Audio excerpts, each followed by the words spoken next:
Hey, what is going on, guys? It's Noah, and I'm back with one video. Don't expect more, but I'm back to talk to you about things that most people don't care about, like usual. Um, but yeah, don't expect another video. This will probably be one of, I'm sure I'll post more eventually, but don't expect me to be like coming back. So consider this Take a Walk Season 2 like bonus episode, or I don't know, maybe just whatever. So today I want to talk about all of the movies directed by Bong Joon-ho, which I'm sure most people, especially in America, will know him from Parasite, since it did so well at the Oscars. What's the movie one? I don't know. I want to call them the Grammys, but obviously that's wrong. It's probably the Oscars. Regardless of what it is, as you can tell, I don't pay much attention to award shows. I wanted to talk about all of his movies. I recently have gone through and watched all of them, except for, I'm going to make this preface, I haven't seen Memories of Murder. I've heard great things about it, but it's the one movie that's not on any streaming platform, nor can you buy it affordably on DVD. So I just don't have a way to watch it. I've heard that they're trying to like reprint it on DVD. So if that happens, maybe I can do like a little update, like maybe in the description or in the comments of this video, of where I'd rank this. But I do want to rank all of the rest of the movies that he has directed.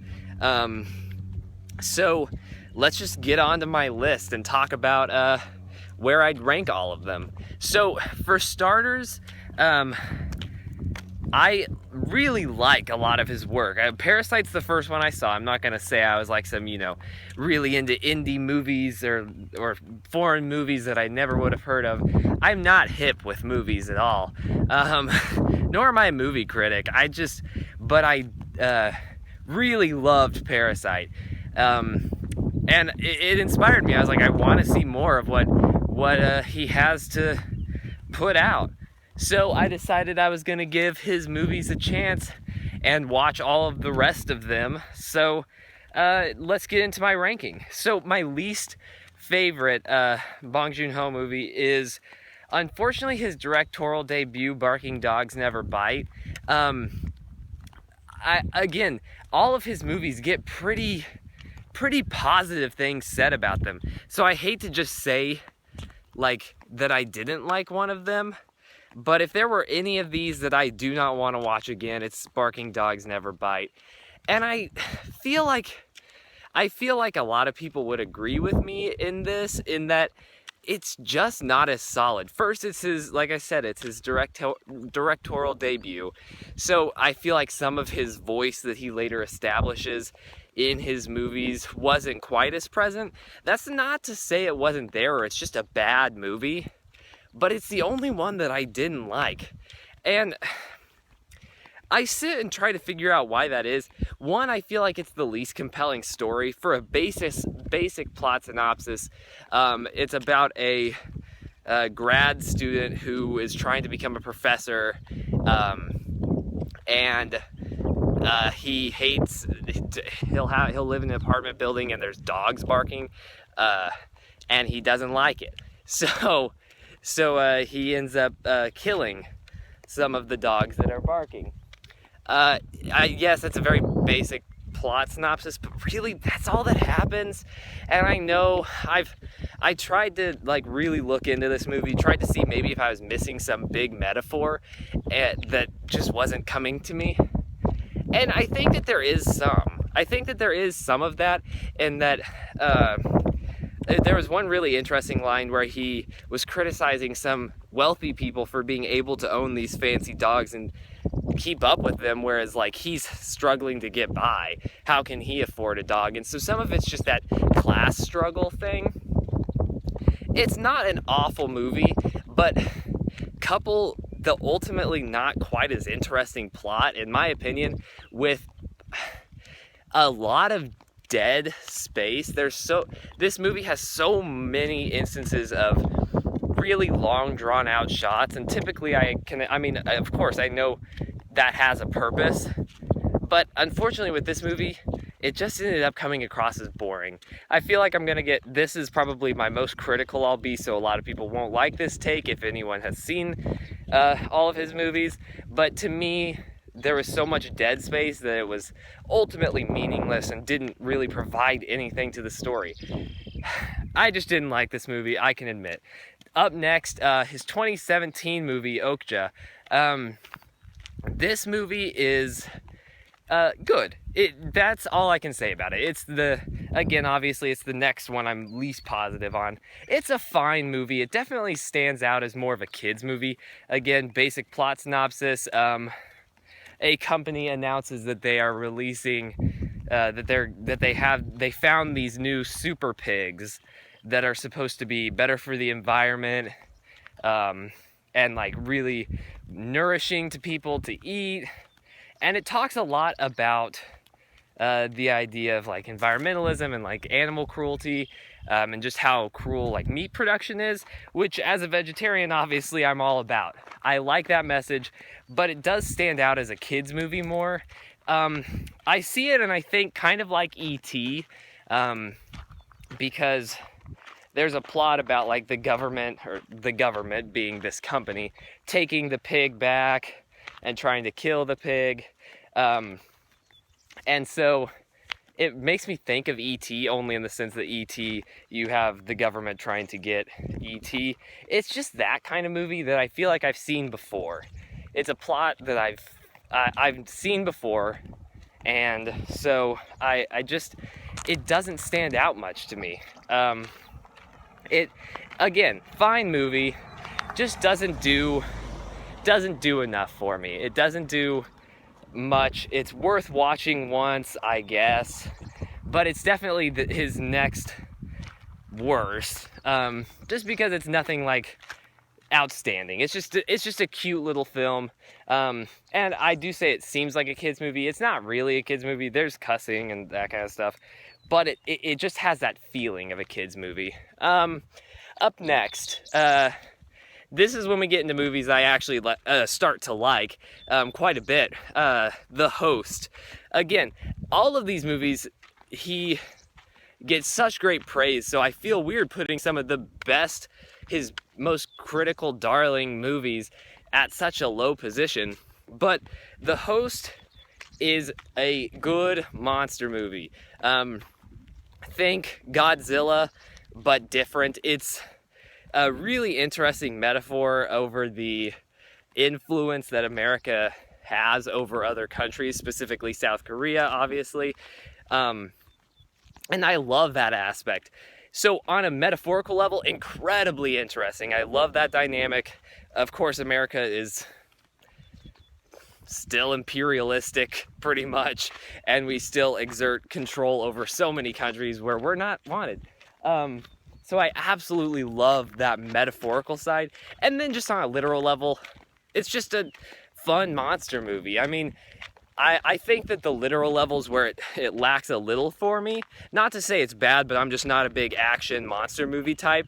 But if you like movies like Godzilla or that kind of thing, great movie. It's really well written. It's exciting. It's scary. It is a good movie. It is really good. Just maybe not necessarily my type of movie. Otherwise, I think it would be a lot higher. Now we're getting into definitely the pinnacle of Bong Joon-ho's career. Again, except for possibly Memories of Murder, because I haven't seen it. These next two, I kind of go back and forth on where I put them on my list. But I think right now I'm going to put Mother next. I know everyone loves Mother. And Mother is a great film. This movie is more, let's see. Mother's about a boy who gets accused of murder, and then his mom is trying to find evidence that it wasn't him, trying to prove him innocent. And it gets dark. It's a dark movie. I mean, heck, the first scene, it's so gripping. You open the movie with the mother, as you come to find out, but a woman just standing in a field dancing a very like mesmerizing dance, and you can't tell whether it's dark or like if she's losing her mind. You definitely can sense, like, I guess I said you couldn't tell if it's dark. It's definitely dark, but you get it's unsettling. You feel like she's losing her mind, like something's going on, but you have no context. It's absolutely gripping, and I think that scene is one of the best scenes in all of his movies. And this is an example of dead space, a lot of long drawn out shots working. It adds suspense. It adds a lot of really, it just builds that pit in your stomach. This is why long shots with no dialogue, no nothing, work. Unlike Barking Dogs Never Bite. Absolutely great movie. I do love it a lot. It's a solid movie, and I genuinely do, for anyone wanting to know where to go after Parasite, I say this movie or the upcoming movie on this list, which is Snowpiercer. I love Snowpiercer, and it does go back and forth with Mother. I think Mother's great for a lot of reasons, and I hate to put Snowpiercer so high, being is that it's a English movie. It's pretty much the only English movie that he has. Okja's kind of English. There's a lot of English in it, but also South Korean. So it goes back and forth. But it's his only English movie, really. But yet it's so good. I hate to put it there just to sound like, oh, I love English movies. Like a certain president complained about Parasite. But it's so good. It's a movie, it's a lot about class struggle. Class struggle is obviously a huge topic for Bong Joon-ho. It's talking about class struggle. There's a train, okay, I gotta start over. The world's getting too hot, so a company releases a coolant into the air, a gas that's supposed to cool the planet, but overcools the planet. And only a certain amount of people were able to make it on this train. And this train travels around the world. And while traveling around the world, that's the only people that are able to survive. And there's like a class struggle, like I said, because the back of the train are the poor, the front of the train are the wealthy. So good. I love this movie. It is genuinely great. It's one of those dark movies that's just unsettling.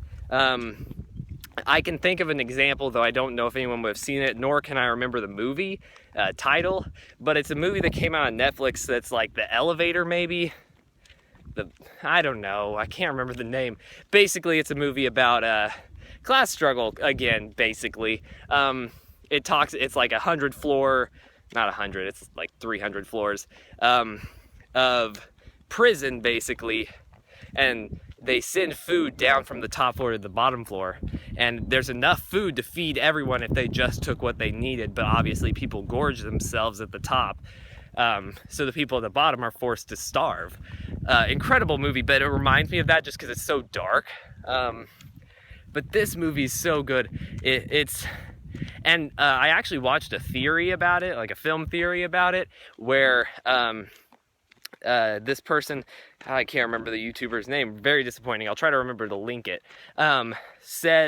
drew comparisons between Snowpiercer and Charlie and the Chocolate Factory, or Willy Wonka, whichever one's the older one.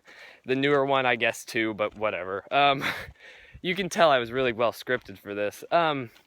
They drew comparisons between these two movies, which blew my mind, because it actually makes so much sense. It's so fantastical, but yet dark, and I highly recommend watching Snowpiercer than watching that theory. If you have seen Snowpiercer, being that it is the only English movie, go watch the theory. Snowpiercer is great, really well done, but not better than his best movie that I've seen, and it is Parasite. I know, it's a very popular choice, but honestly, nothing could top it for me.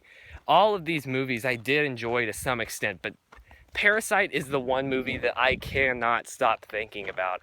I've been obsessed with it, analyzing every shot, every detail of this movie. I've seen it multiple times, and I love it. It is so incredible. It deals with class struggle. It deals, oh, I don't even want to talk about it too much because honestly, it's one of those movies that every single aspect of it is shocking to me, which I know sounds very silly, but like, I could tell you a plot summary, but I don't even think I can. Basically, there's two families, a rich family and a poor family, and it's how they interact. I can't talk about it more because it's just too many spoilers. I don't want to tell you about it. Genuinely though, an amazing, amazing movie. It well deserved all the awards it won. And I absolutely love Bong Joon-ho's work in it. He is incredible. If there's any movie where his directorial abilities stand out, it's this. And honestly, same for Mother and Snowpiercer. I don't know if it's quite as strong on his directorial side. Mother and Parasite though, you see his genius. And it is genius, and I absolutely love his movies. I hope you like this video. I know it's different. I'm not a movie critic or anything, but I wanted to talk about him because I absolutely love these movies. I love his work, and I wanted to tell you guys about him. Plus, I've been being nagged by people like Tom to make a video. So here's your video. Hope you all have a great day. Hey, 16 minutes, that's probably one of the longest videos I've ever posted. Have a good one, guys. Thank you for watching. I'll see you guys later.